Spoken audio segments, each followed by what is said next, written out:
Ambassador Lacanilaw, I find your answers very misleading eh. Kanina pa, sabi mo na hindi mo alam na hindi pala siya dinala sa judicial authority. Yes, Mr. Senator. Hindi mo alam? Yes, Mr. Senator. So you're lying. Madam Chair, I move to cite in contempt Ambassador Lacanilaw. Thank you, Madam Chair. Madam Chair, if Yes, you may... the ambassador is cited in contempt. I'm sorry.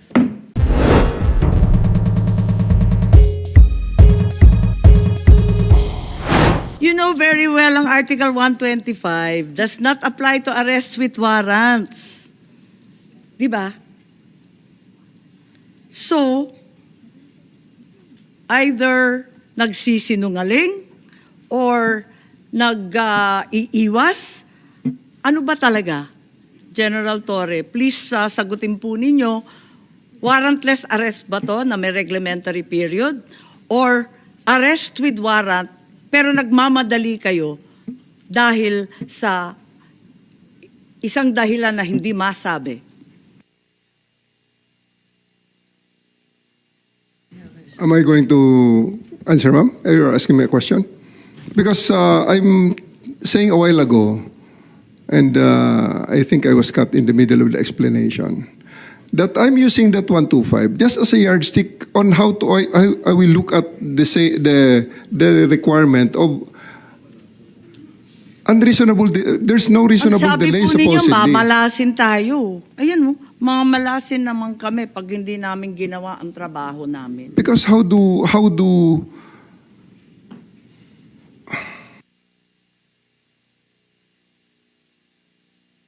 Po. Yes, General, nalilito ako.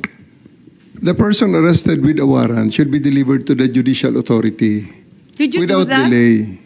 Which I did. Ang nagbigay ng warrant, ma'am, ay ang ICC.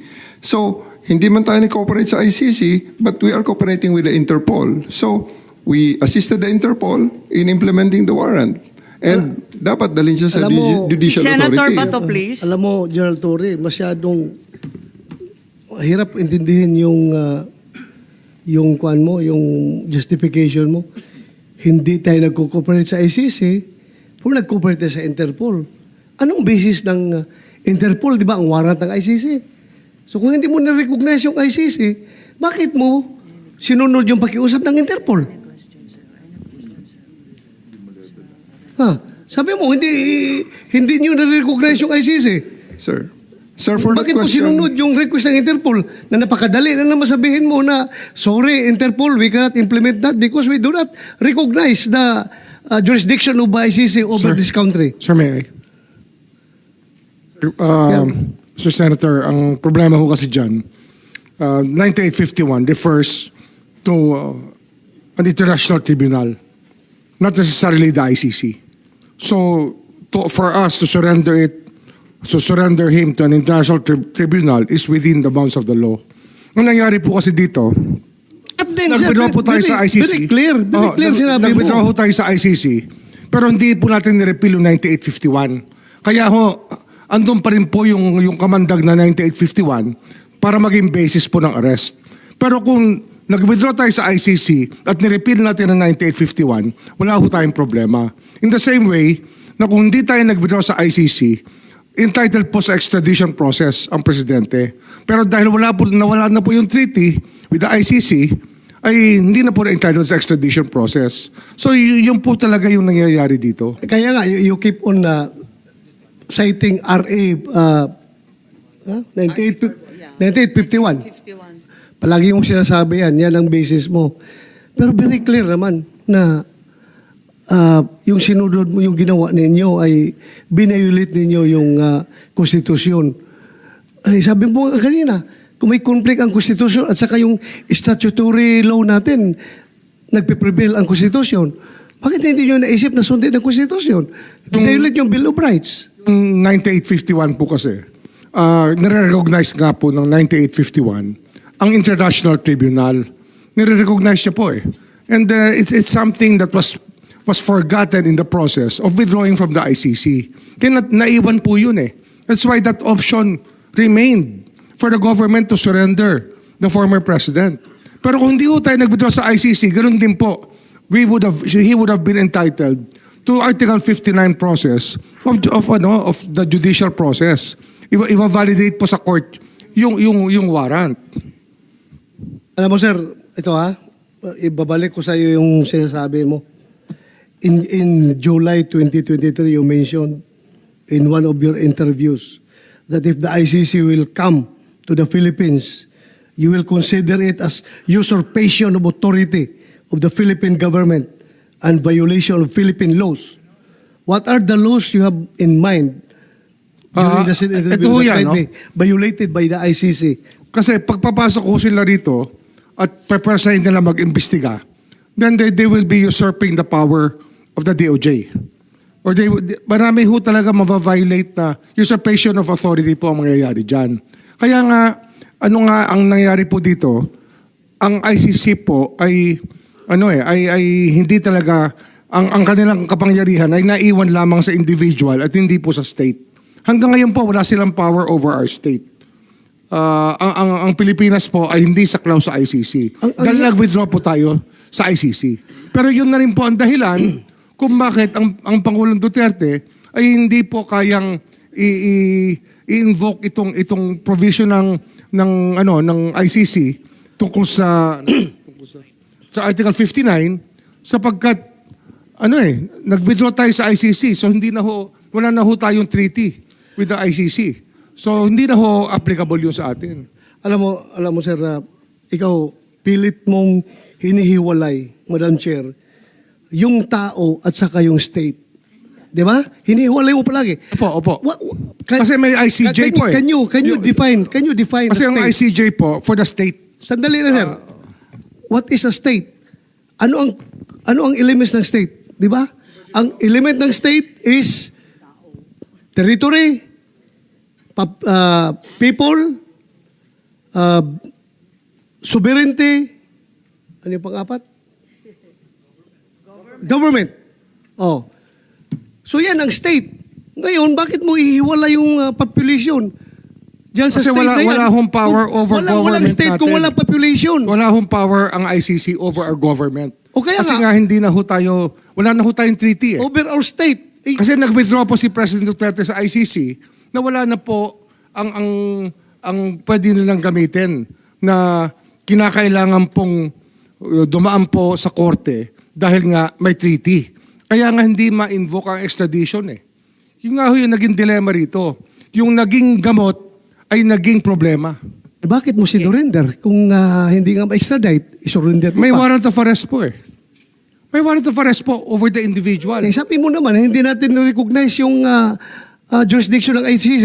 Kung mag-issue sila ng warrant, bakit mo i-implement? Alam niyo ho, we belong to a community of nations and mahirap na pong talikuran ng ating responsibilidad sa community of nations, especially that we have embraced international humanitarian law through Republic Act 9851. Mahirap. Madam Chair, Balikan na lang natin si General Torre. O kung okay, Senator Bato. Yes. Balikan natin kasi yung arrest with a warrant, you know very well na arrest with warrant yung sinasabi ninyo. Alin ba talaga, arrest with warrant o warrantless arrest? Asa na ba tayo? Nalito na ako. Di ko na We have a warrant, masundan ma'am. Sorry? We have a warrant. You have a warrant. But nevertheless, meron kayong sinasabing reglementary period. Ma'am, I'm just using it as a yardstick to define yung requirements sa arrest with warrant na delivery of the arrested person to the judicial authority na nag-issue ng warrant without undue delay. But in reality po, that yardstick does not exist. Yes, of course, ma'am. Kasi wala naman deadline pag meron kang warrant, di ba? I should have delivered him earlier, ma'am, actually, kung tutuusin. Oh, Kung Bakit hindi, lang ako, earlier ma'am, pa? kung hindi ako hinadlangan, ma'am, dapat nadala na kaagad yun sa aeroplano. ganun ba? Yes, ma'am. Ilan ang aarestuhin ninyo? Isa lang naman, ma'am. E.S. Medialdea, Isa lang naman, ma'am. sino-sino pa, si Attorney Delgra. What's the real reason then? Kung hindi naman, sinabi ninyo, hindi naman talaga warrantless arrest. Wala naman talagang reglementary period. May warrant kami galing ICC. What's the reason for the rush to The Hague na hindi man ninyo madala sa isang husgadong Pilipino? As to the nuances of orders higher than Wala namang order sa time limit eh. on the Ang orders sabi given lang, to me. i-aresto, di ba? Yes, ma'am. Wala namang sinasabi ngayon na, now na. Meron bang ganon? I just executed the orders given to me, which is to arrest him and bring him to the plane. That will bring him to the Hague, Hindi ma'am. pa rin yan ang dahilan kung bakit kayo nagmamadali. Ang taas-taas ng blood sugar ng tao, may edad na. Nakikita naman na hilong-hilo na, natulog nga. Ba't nagmamadali-dalin sa Hague yan? Nadali na ninyo arestado na ninyo Ba't pa ninyong pinipilit na bumiyahe na kaagad-agad? What's the real reason? Kasi kung talagang reglementary period does not apply, yardstick lang. Ano talaga yung totoong rason at wala nang iba? Di sana sinabi nyo nung unang pagdinig, malinaw naman na lahat ng simula noong unang pagdinig hanggang ngayon, pilit ninyong iniiwasan, sumagot ng totoo. Ano ba talaga yung dahilan na nagmamadali kayo? Ma'am, I will reiterate my answers a while ago. The position that my mission is just bring him to the plane that will bring him to the Hague. As to the rush, if you consider it as rush, It is a I am rush. not in the, Kasi I am dapat not dadalhin privy. pa yan sa husgado, di ba? That is your that is the No, that is the law, sir. If that is the impression that was delivered to you, ma'am, ang sa akin lang is those are beyond my competence to answer. Kung sa tingin niyo rush yan, it's not rush. It's something that I have to do na talagang isakay lang sa plane because that is the order that was given to me. As to the other nuances of that order, I may not be able to answer that intelligently or competently.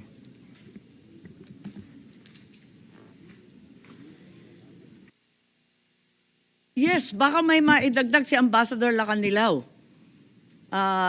Dahil nandun din kayo, may nakita ba kayo na dahilan kung bakit kailangan pumunta sa The Hague?